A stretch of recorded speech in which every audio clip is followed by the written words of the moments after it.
Praise the Lord. கர்த்தர் உங்களை ஆசீர்வதிப்பாராக. இன்றைய வேத தியான பகுதியில் வாசித்து தெரிந்து கொள்ளப்பட்ட வேத வசனம் ஆதியாகமம் 9ஆம் அதிகாரம் 7ஆம் வசனம்.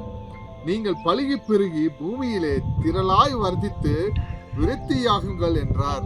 ஆமென், அல்லேலூயா. கிறிஸ்துவுக்கு பிரியமானவர்களே, பெருவெள்ளத்தால் உலகம் அழிக்கப்பட்ட பிறகு நோவா மற்றும் அவரது குடும்பத்தினரை கொண்டு தேவன் மனித குலத்தை மீண்டும் ஒரு புதிய தொடக்கமாக மாற்றுகிறார். ஆமென்.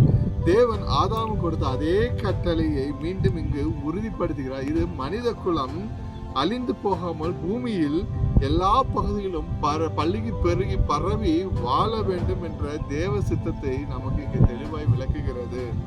திரளாய் வருது என்பது எண்ணிக்கையில் மட்டுமல்லாமல் பூமியின் வளங்களை நிர்வகிக்கும் பொறுப்பையும் மனிதர்களுக்கு தேவன் வழங்குகிறார். அல்லேலூயா.